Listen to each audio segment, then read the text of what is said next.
Tuhan, di minggu kedua di tahun yang baru ini lagi kita dipimpin Tuhan, dipelihara Tuhan, bahkan lebih dari itu diberkati Tuhan, menambahkan kepada kita berkat-berkatnya dari surga, bahkan firman-Nya semakin dibukakan kepada kita untuk kita bisa lebih mengenal Tuhan dan firman-Nya dalam hidup kita. Maka di minggu kedua ini sekaligus melanjutkan pengajaran firman Tuhan minggu lalu, di mana kita masih ada di dalam tema besar yang saya pernah sampaikan tentang iman reformatif. Namun di sini ada di dalam penjabaran poin yang ketiga, di mana kita akan bertemu dengan apa yang disebut ibadah. Jadi tema kita hari ini adalah kewajiban agama. Jadi tema kita dari Injil Matius pasal 6 ayat yang pertama hingga ayat yang keempat sebagai pokok bacaan. Mari kita mendengarkannya. Bunyi firman Tuhan demikian. Hal memberi sedekah. Ingatlah, jangan kamu melakukan kewajiban agamamu di hadapan orang supaya dilihat mereka. Karena jika demikian, kamu tidak beroleh upah dari Bapamu yang di sorga. Jadi apabila engkau memberi sedekah, janganlah engkau mencanangkan hal itu seperti yang dilakukan orang munafik di rumah-rumah ibadat dan di lorong-lorong supaya mereka dipuji orang. Aku berkata kepadamu, sesungguhnya mereka sudah mendapat upahnya. Tetapi jika engkau memberi sedekah, janganlah diketahui tangan kirimu apa yang diperbuat tangan kananmu. Hendaklah sedekahmu itu diberikan dengan tersembunyi, maka Bapamu yang melihat yang tersembunyi akan membalasnya kepadamu. Sampai demikian firman Tuhan yang kita baca hari ini. Saudaraku yang terkasih, sesuai dengan tema kita hari ini, kewajiban agama, apa yang kita mau lihat dari tema ini? Kewajiban agama. Di dalam iman reformatif tentunya ada suatu masa keberlanjutan, masa kontinuitas, masa di mana tidak ada situasi yang vakum atau kosong. Maka di sini disebut karena bersifat kontinu, itu artinya dia sedang berlangsung di dunia ini. Maka itu menjadi sebuah istilah kewajiban. Nah, sesuatu yang wajib dilakukan itu berarti bersifat kontinu. Artinya dia itu menuntut kita untuk melakukannya. Kenapa saudara-saudara yang terkasih? Kenapa kita harus melakukan sesuatu yang disebut ornamen-ornamen agama ini? Apa yang disebut ornamen agama ini? Ialah perbuatan baik. Jadi kewajiban yang ada di dalam agama itu sebenarnya warnanya adalah perbuatan baik. Saudaraku, iman Kristen kita tidak hanya dibatasi dengan sesuatu yang disebut kewajiban berdoa. Ya, jadi di sini ada sebenarnya 3 hal di dalam kalau kita mau melihat kewajiban agama. Kewajiban agama yang diajarkan oleh Tuhan Yesus dalam Injil Matius pasal 6 ayat pertama hingga ayatnya yang ke-18 itu ada 3. Yang pertama, kewajiban pertama yaitu memberi sedekah. Nanti saya jelaskan apa itu memberi sedekah. Lalu kemudian yang kedua adalah berdoa. Kemudian yang ketiga adalah berpuasa. Nah, dari ketiga unsur ini itu disebut wajib. Nah, artinya wajib artinya sesuatu memang diharuskan dilakukan demi kehidupan iman atau kehidupan kepercayaan kita di hadapan Tuhan. Saudaraku, memang iman yang dihadirkan oleh Yesus Kristus ini menghasilkan suatu pola hidup bagi manusia yang menciptakan sesuatu yang disebut kewajiban. Jadi karena rutinitas maka disebut wajib. Ada unsur kewajiban. Nah, kewajiban ini dia memenuhi nilai-nilai kekekalan. Seperti apa? Ada upahnya. Jadi apa yang Tuhan Yesus katakan begini? Jika engkau mau memberikan sesuatu kepada seseorang atau berbuat baik, hendaklah jangan diketahui orang. Nah, ini alasannya apa? Karena maknanya engkau tidak bisa nikmati di kekekalan. Engkau tidak bisa mendapatkannya dari Bapa di surga. Sebab Bapa di surga Allah yang akan justru memberi atau membalas upah perbuatan baik kita. Karena ini kewajiban, maka itu mempunyai upah. Jadi iman Kristen ini, kita percaya kepada Kristus, saudara-saudaraku, itu kita akan nanti berhadapan dengan upah kita. Karena iman Kristen kita itu bukan sesuatu yang sia-sia, yang tidak ada manfaatnya, tetapi itu ada manfaat jerih payah. Jadi beriman itu sebenarnya sebuah upaya usaha, di mana kita di situ ada jerih payah, kita berkorban di situ. Maka karena unsur kewajiban kita berkorban, maka yang menilai korban itu adalah Tuhan di surga, Bapa kita. Maka penilaian inilah yang akan berbentuk upah. Nah, upah yang di surga dikatakan di sini tentunya ini bentuknya adalah kemuliaan, atau dikatakan sebuah mahkota yang Tuhan beri di antara seluruh makhluk-makhluk surgawi. Contoh, kalau kita mau menilai makhluk surgawi, para malaikat, mereka adalah makhluk surgawi, dan mereka adalah makhluk yang diciptakan sejak mulanya seperti itu. Karena mereka tidak bekerja, mereka memang hanya melayani Tuhan di surga. Jadi kondisi pribadi mereka adalah makhluk yang hanya berpakaian surgawi. Jadi tidak ada mahkota kepada mereka.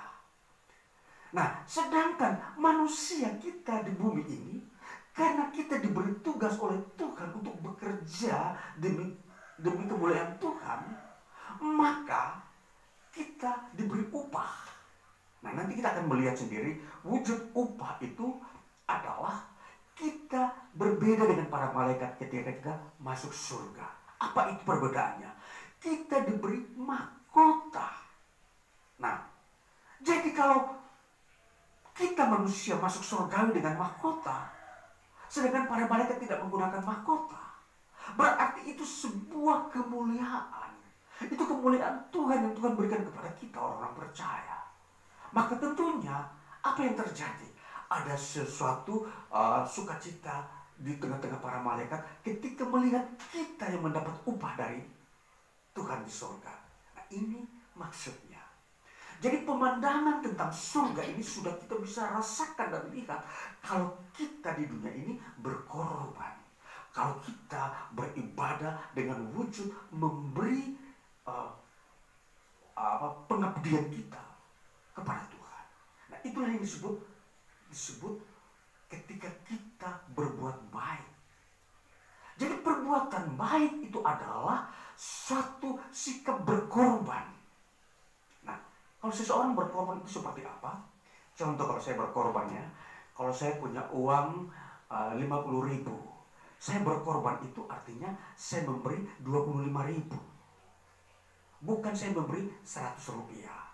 Itu misalkan, itu istilah berkorban itu ada sesuatu nilai yang besar yang saya keluarkan untuk diberikan kepada orang lain.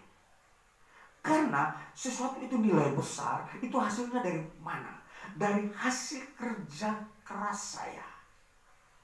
Jadi bukan hasil warisan kekayaan orang tua. Misalkan orang tua saya seorang milioner, kaya raya, orang tua saya mempunyai kekayaan katakanlah 1 miliar, lalu saya memberikan persembahan kepada orang itu katakan 100.000, itu bukanlah hasil jerih payah saya, tetapi itu hasil warisan orang tua saya. Jadi yang dimaksudkan persembahan itu adalah hasil dari jerih payah saya, kerja saya, di mana saya banting tulang, keluar keringat, capek, dan menghasilkan sesuatu berupa uang atau benda atau katakanlah makanan. Lalu saya persembahkan kepada orang yang membutuhkan, katakan orang miskin. Inilah disebut perbuatan baik. Inilah perbuatan iman reformatif. Kita mempelajari iman Kristen secara reformatif itu seperti itu. Jadi tentunya kita akan menilai bagaimana caranya memberikan persembahan kepada Tuhan. Artinya berbuat baik. Saudara yang terkasih, di sini kita mau mengukur, mau melihat Tuhan bagaimana Allah memberikan upah kepada orang yang berbuat baik. Kita melihat di sini, pertama dikatakan Tuhan bilang, jangan kamu melakukan kewajiban agamamu di hadapan orang supaya dilihat mereka. Mari kita mau memperhatikan apa yang disebut kewajiban agama di depan mata orang banyak. Sebenarnya di sini kewajiban agama itu memang harus dilakukan secara pribadi, individu kita dengan orang yang membutuhkan. Ya, itu secara agama. Artinya secara iman yang memang di sini peranan Allah hadir untuk menilai perbuatan kita. Jadi hidup kita di dunia ini selalu ada nilai yang akan dipakai oleh Allah. Dan nilai itu apa? Apa yang Tuhan bisa beri nilai kepada kita? Kamu adalah anak yang setia, orang yang melakukan kehendak Tuhan. Selain adalah berbuat baik. Nah, ini kita memperhatikan perbuatan baik yang sesungguhnya tadi dikatakan jangan kamu melakukannya di depan banyak orang. Nah, ini sesuatu yang memang dilarang melakukannya. Contoh, apa yang Tuhan Yesus lakukan ini sesungguhnya dilakukan oleh orang-orang Yahudi. Orang-orang Yahudi di dalam melakukan kewajiban agamanya seperti memberikan persembahan, memberikan pertolongan kepada orang-orang miskin, mereka selalu memakai ini sebagai program untuk mendapatkan sebuah pujian atau mendapatkan sebuah penghargaan dari orang-orang yang melihatnya bahwa mereka pantas dipuji karena telah melakukan perbuatan baik. Nah, jadi mereka melakukannya itu dengan cara memang dipertontonkan. Mereka biasanya memanggil begini, memakai sebuah acara, katakanlah kalau kita zaman sekarang bilang basar, kalau zaman itu mereka bilang acara sebuah perkumpulan atau perayaan-perayaan agama. Lalu di situ orang banyak berkumpul, lalu mereka kemudian memperlihatkan bahwa saya seorang tokoh agama, saya telah melakukan kewajiban agama saya dengan mempersembahkan uang sekian besar untuk digunakan kepada sekian orang yang kekurangan. Itu diproklamirkan, diumumkan kepada banyak orang sehingga tokoh agama ini dia semakin dikenal. Oh, si pemimpin agama Yahudi itu telah mempersembahkan sekian besar jumlah uang kepada sekian jumlah orang yang membutuhkannya, sehingga dia semakin dikenal dan dihormati. Nah, ini sesuatu perbuatan kewajiban agama yang dilakukan secara sengaja dan untuk mendapatkan sebuah penghormatan dari manusia atau pujian, penilaian dari manusia. Nah, Tuhan Yesus menentang perbuatan seperti ini. Seharusnya setiap orang yang mempunyai atau yang mempunyai hukum agama seperti ini, dia tidak boleh seperti itu melakukannya. Dia melakukannya bukan pada saat perayaan agama yang besar, karena itu perayaan agama itu hanya setahun sekali. Lalu orang hidup bukan 1 tahun sekali, hidup dari hari lepas hari. Justru yang harus diperhatikan untuk mendapatkan upah di surga, melakukannya setiap hari. Nah, kewajiban agama itu bukan sebuah kalender agama tahunan, ya. Kewajiban agama itu bukan dilakukan dalam 1 tahun sekali. Kalau rata-rata orang memahami ini karena itu adalah perayaan. Tetapi Tuhan Yesus tampil dengan reformatif, bukan yang harus dilakukan seperti itu. Perbuatan baik harus dilakukan setiap hari. Contoh, kalau hari ini terjadi sebuah krisis atau bencana, itu terjadi pada bukan bulan perayaan agama. Orang membutuhkan makanan dan membutuhkan perawatan dan pertolongan. Dia tidak akan menolong karena dia akan menunggu hari perayaan agama. Maka hari itu tidak ada seorang pun bisa melakukan apa yang baik. Sedangkan saat itu orang sedang membutuhkan. Nah, itulah sebabnya tidak terjadi suatu kewajiban agama pada saat itu kalau sekiranya hidup menurut kalender agama. Maka Tuhan Yesus menetapkan perbuatan baik itu bukan berdasarkan kalender keagamaan atau hari-hari keagamaan. Harus setiap hari atau hari-hari memang tidak dibatasi oleh tanggalan atau kalender agama. Inilah yang disebut iman reformatif. Maka ini saudara-saudaraku yang terkasih, ini kita mau memperhatikan melakukan kewajiban agama khusus dalam memberi sedekah. Memberi sedekah ini artinya perbuatan baik. Di dalam Alkitab mencatat, perbuatan baik itu diberikan atau dilakukan terhadap 3 unsur.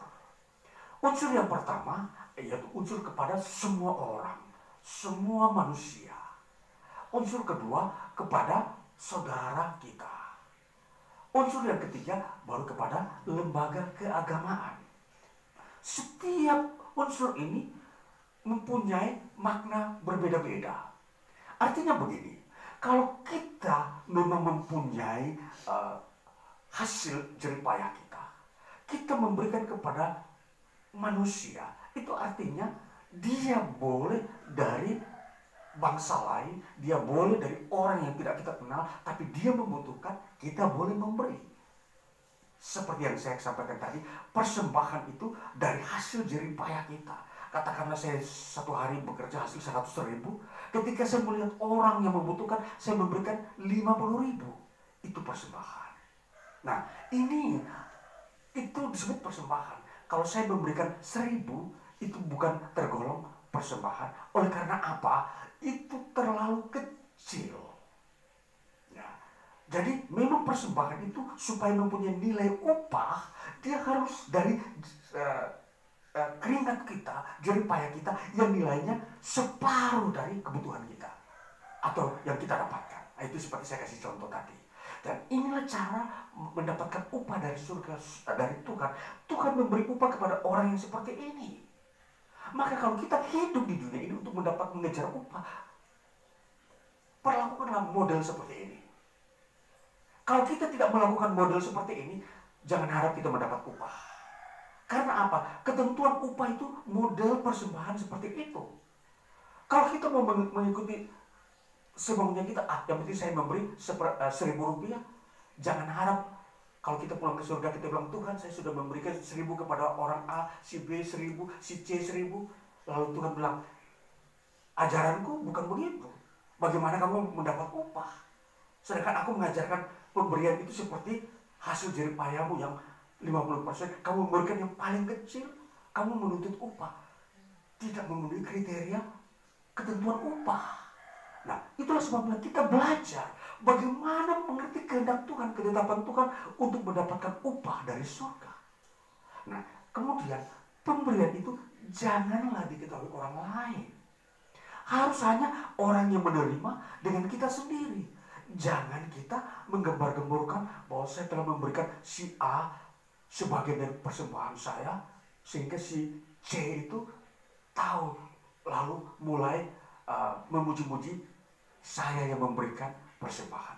Itu jangan seperti itu. Itu pun hangus. Sekalipun saya memberikan seluruh hasil jeripayah hari ini kepada seseorang, lalu saya menceritakannya kepada si C orang lain, itu hangus. Tuhan tidak menganggap itu sebagai upah. Karena engkau sudah mendapatkan upahnya, yaitu pujian dari orang yang mendengarkannya. Nah, ini saudara-saudaraku, inilah yang harus kita mengerti iman reformatif di dalam melakukan kewajiban-kewajiban agama.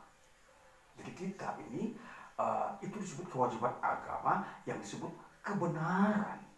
Nah, saudara yang terkasih, kita mau melihat lagi, dikatakan begini, ayat yang ketiga. Tetapi jika engkau memberi sedekah, janganlah diketahui tangan kirimu apa yang diperbuat tangan kananmu. Hendaklah sedekahmu itu diberikan dengan tersembunyi, maka Bapamu yang melihat yang tersembunyi akan membalasnya kepadamu. Ini membalasnya sama dengan memberi upah. Jadi membalas itu ialah bisa atau dia berbau positif. Membalas itu mempunyai nilai bahwa itu akan dihargai dalam bentuk upah. Nah, jadi kalau kita hidup di dunia ini, jangan kita hanya berpikir untuk diri sendiri. Kita sedang mempunyai sebuah tanggung jawab yang disebut kewajiban agama. Kewajiban agama inilah yang perlu kita sertakan dalam hidup kita. Jadi kalau kita hanya berdoa minta dari Tuhan, berikan aku berkat-Mu, berkati usaha saya, pekerjaan saya, Tuhan sudah memberkati. Lalu kita tidak melakukan kewajiban kita, yaitu berbuat baik, maka kita tidak mendapatkan upah dalam kekekalan. Ini rumus daripada bagaimana ibadah kita. Jadi kita perhatikan bagaimana menghubungkan antara kerja kita dengan ibadah kita. Nah, nanti kita mau memperhatikan bagaimana kita melakukan atau memberikan persembahan itu kepada keluarga. Tadi kepada umum, sekarang keluarga. Kita memperhatikan kitab Yakobus pasal 2. Kitab Yakobus pasal 2 ayatnya yang 14 mulai. Apakah gunanya saudara-saudaraku jika seorang mengatakan bahwa ia mempunyai iman padahal ia tidak mempunyai perbuatan? Dapatkah iman itu menyelamatkan dia? Jika seorang saudara atau saudari tidak mempunyai pakaian dan kekurangan makanan sehari-hari, dan seorang dari antara kamu berkata selamat jalan, kenakanlah kain panas dan makanlah sampai kenyang, tetapi ia tidak memberikan kepadanya apa yang perlu bagi tubuhnya, apakah gunanya itu? Demikian juga halnya dengan iman. Jika iman tidak disertai perbuatan, maka iman itu pada hakikatnya adalah mati. Tetapi mungkin ada orang berkata padamu ada iman dan padaku ada perbuatan. Aku akan menjawab dia, tunjukkanlah kepadaku imanmu itu tanpa perbuatan, dan aku akan menunjukkan kepadamu imanku dari perbuatan-perbuatanku. Engkau percaya bahwa hanya ada satu Allah saja, itu baik. Tetapi setan-setan pun juga percaya akan hal itu, dan mereka gemetar. Hai manusia yang bebal, maukah engkau mengakui sekarang bahwa iman tanpa perbuatan adalah iman yang kosong? Bukankah Abraham bapak kita dibenarkan karena perbuatan-perbuatannya ketika ia mempersembahkan Ishak anaknya di atas mezbah? Kamu lihat bahwa iman bekerja sama dengan perbuatan-perbuatan, dan oleh perbuatan-perbuatan itu iman menjadi sempurna. Ini bagian yang kita harus sudah baca. Jadi iman kita akan menjadi sempurna karena kita melakukan kewajiban agama, yaitu perbuatan baik tadi. Dikatakan perbuatan baik kepada saudara-saudara kita.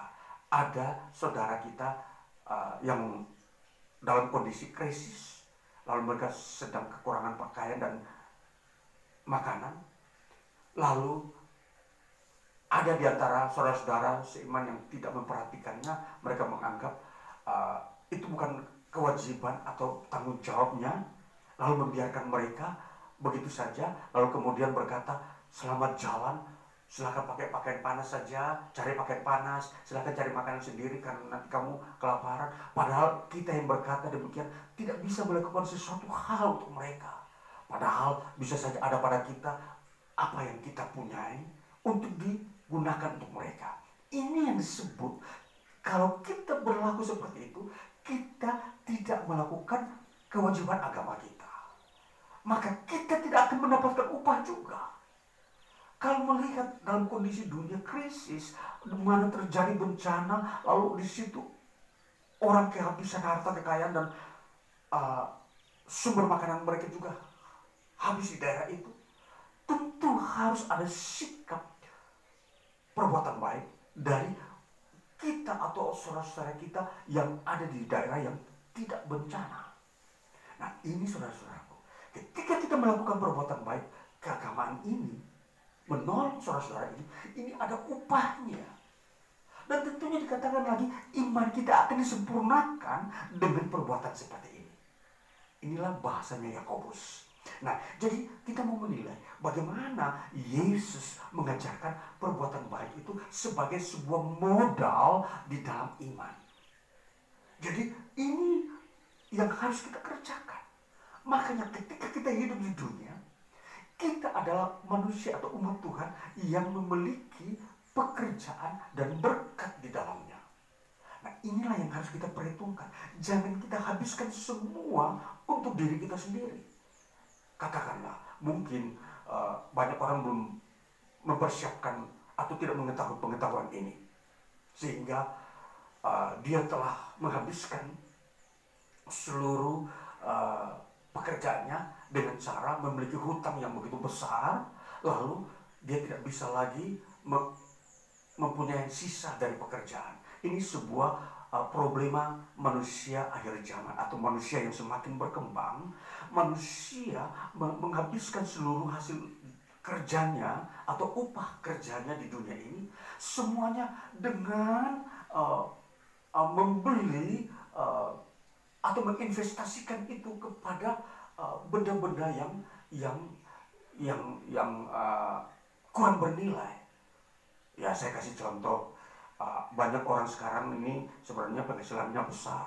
Satu bulan ada yang 20 juta, bisa 30 juta. Bahkan kalau kita memperhatikan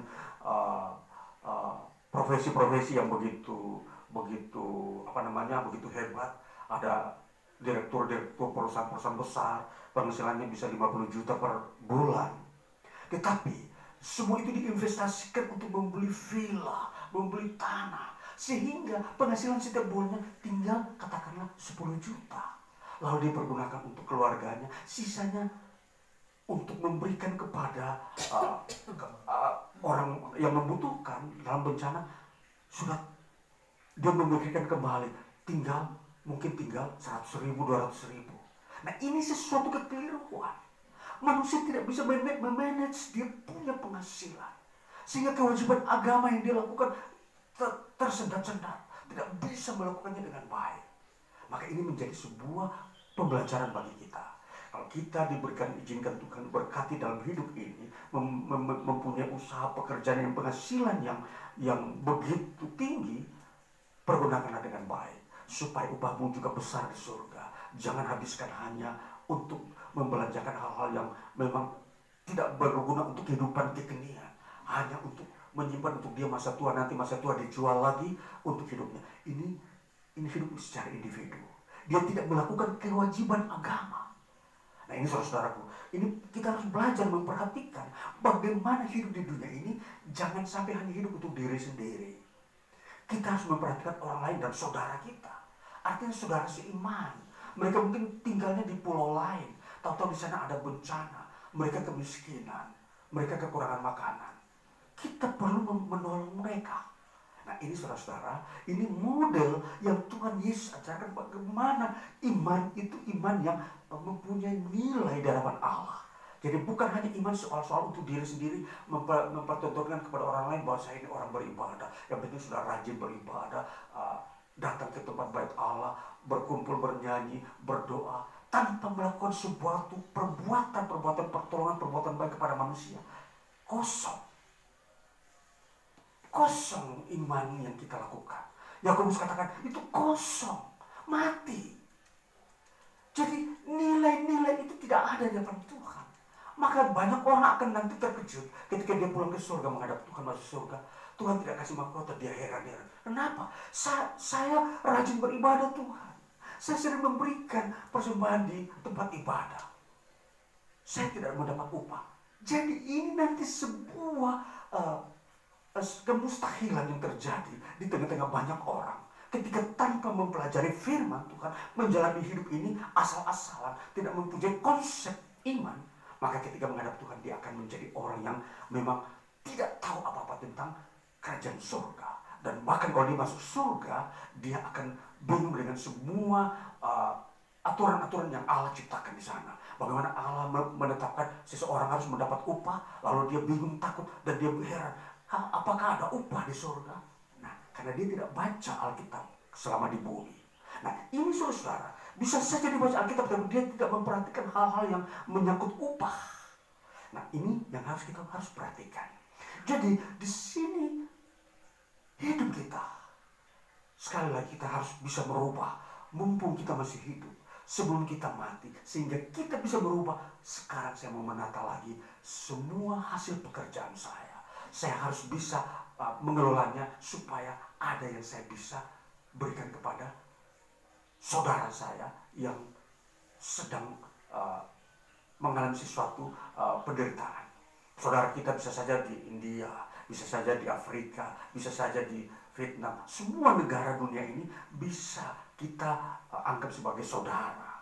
Nah, ini yang dimaksudkan oleh firman Tuhan, bahwa oleh Yakobus, saudara kita, bukan yang dekat dengan kita, bisa saja di luar sana. Jadi memang ini yang perlu kita mengerti, iman kita, iman yang Tuhan berikan kepada kita, bagaimana kita harus kelola iman kita. Jangan kita hanya seperti domba yang tidak kreatif. Domba kalau ditarik oleh gembalanya ke arah A baru dia ikut, ke B baru dia ikut. Dia tidak bisa kreatif. Jadi firman Tuhan yang sudah didengar, dia harus berinisiatif. Saya mau melakukannya sebelum dianjurkan oleh pimpinan-pimpinan rohani saya. Nah, ini saudara-saudaraku yang terkasih, kita belajar bagaimana mau membawa diri kita sendiri menerima upah. Jadi firman Tuhan yang kita dengar ini bukan hanya bersifat sesuatu organisasi, tapi ini bersifat pribadi. Setiap orang akan menerima upah dari Tuhan. Jadi upah itu bukan diterima oleh lembaga gereja. Setiap jemaat berhak menerima upah dari Tuhan. Ini yang harus dikerjakan, dikejar. Saya ingin pulang menghadap Tuhan di surga dengan menerima upah. Tidak tangan kosong masuk dengan tanpa ada apa-apa dalam diri kita. Ini perjanjian Tuhan. Tuhan sudah berfirman bahwa upah itu ada. Jadi kita memperhatikan bagaimana nilai ibadah kita, kewajiban agama kita itu secara benar. Jadi apa yang kita mau perhatikan di sini, dikatakan dikaiosune itu artinya kebenaran yang bersifat kebajikan. Jadi ketika kita berbuat kebajikan itu benar.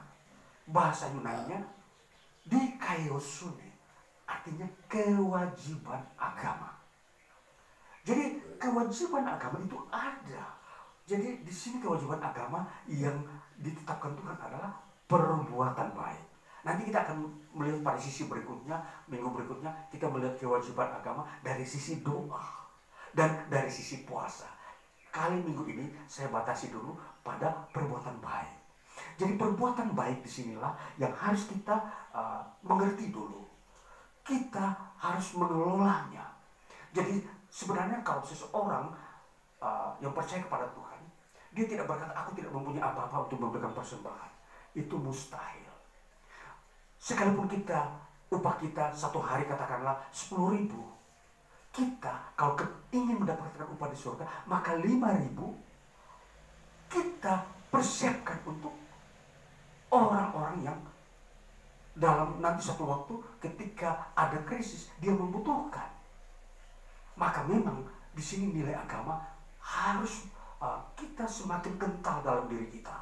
Harus kita tahu bagaimana mengelola kehidupan iman kita itu dengan kehidupan pekerjaan kita di dunia. Karena kita hidup tidak selamanya di bumi. Suatu waktu kita kembali ke surga. Bisa saja ada orang yang telah membangun rumahnya begitu mewah di bumi, tapi ketika pulang ke surga dia tidak mendapatkan apa-apa. Karena seluruh hasil kerjanya hanya dia pakai untuk diri sendiri, membangun rumah mewah di bumi. Dia tidak pernah memberikan sedikit pun kepada orang yang membutuhkan. Mungkin dia berkata, Ini jeripayahku, aku memanfaatkan sepenuhnya untuk kehidupan kemakmuranku sendiri di muka bumi. Ini hati-hati saudara-saudaraku. Karena ada firman Tuhan sebagai hakim yang akan menghakimi setiap orang. Bila dia kembali ke dalam alam kekekalan, di sana dia akan miskin, tidak mempunyai apa-apa, sekalipun di bumi kaya, karena dia tidak pernah melakukan kewajiban agama, perbuatan baik. Bisa saja mungkin dia berkata, saya sering beribadah ke gereja. Dia mungkin seorang Kristen, bisa saja. Apa yang saya lakukan di gereja? Saya sering memberikan persembahan. Berapa sih persembahanmu itu? Penghasilanmu katakan 10 juta. Kamu persembahkan 5.000, 10.000. Itu tidak ada nilainya. Yang Tuhan mau itu persembahan itu berikan kepada sesama. 10.000 itu hanya sebuah ucapan syukur. Itu bukan persembahan. Berbeda saudara-saudaraku. Persembahan sedekah berbeda dengan ucapan syukur. Orang ya bersyukur ya. Kalau saya ingin mendampingkan ibadah saya dengan sebuah rutin di dalam ibadah, ada persembahan, saya memberi 5.000, 10.000, 50.000, itu sudah menyukakan hati Tuhan. Iya, benar. Tetapi untuk memasukkan itu dalam nilai kekekalan untuk dapat upah tidak bisa. Karena upahmu 20 juta per bulan, kamu hanya memberikan 100.000, tidak seimbang. Tidak bisa dijadikan upah. Jadi berbeda saudara-saudara. Jangan kita menjadi orang yang menghakimi Tuhan bahwa Tuhan harus memberikan saya upah padahal saya berbuat sesuatu yang tidak seharusnya mendapat upah. Jadi kita mau melihat upah ini itu sepadan dengan perbuatan kita. Kalau kita berkorban, itu ada upah. Korban yang kita harus tahu, contoh, Yesus berkorban untuk dirinya di atas kayu salib. Abraham mengorbankan anaknya Ishak untuk dipersembahkan, itu baru korban, ada upah. Karena itu hasil dari jerih payah. Kalau kita hanya ambil dari tidak ada nilainya dari hasil kita, lalu kita berikan persembahan, lalu kita bilang ingin mendapat upah, Tuhan akan berkata, kamu tidak pernah mempelajari kitab suci di dunia ini. Firmanku kamu tidak pernah mengerti. Bagaimana kamu bisa menuntut dari Tuhan yang maha adil? Ini mari kita mengerti. Sebagai seorang Kristen harus tahu kitab suci Alkitab, apa perintah Tuhan di dalamnya. Sehingga kita jangan menjadi orang Kristen yang nanti tidak mengerti peraturan-peraturan di surga. Ketetapan-ketetapan yang Tuhan tetapkan, kita menjadi orang yang tidak mengerti. Nah, ini kita harus belajar dari sekarang. Selama kita masih bisa mau mendengarkan firman, kita dituntut untuk belajar mengerti Tuhan punya kehendak. Jadi kita jangan mengukur apa yang kita mengerti menurut ukuran kita. Itu ada ukurannya sendiri. Ukurannya itu dari Tuhan. Maka kalau kita seperti melakukan kewajiban ini, itu memang ada harganya. Itu ada korban, ada rasa sesuatu yang ambil dari dalam diri kita untuk dipersembahkan supaya orang lain itu berterima kasih kepada Tuhan, telah ditolong oleh Tuhan melalui mungkin kita yang memang tidak perlu orang lain tahu. Ini saudara-saudara. Jadi percayalah, kalau doamu meminta dari Tuhan, berikan saya berkat, pergunakanlah untuk persembahan juga sebagai ibadahmu, supaya engkau pulang ke surga, engkau akan berbahagia, engkau akan bersukacita mengerti kehendak Tuhan di dunia ini. Engkau tahu ketetapan-ketetapan yang Tuhan tetapkan sehingga engkau jalani itu dengan benar. Kiranya firman Tuhan ini menggugah kita, mendorong kita untuk mengerti jalan-jalan hidup yang benar di dunia ini. Tuhan Yesus memberkati kita. Haleluya. Amin. Kita akan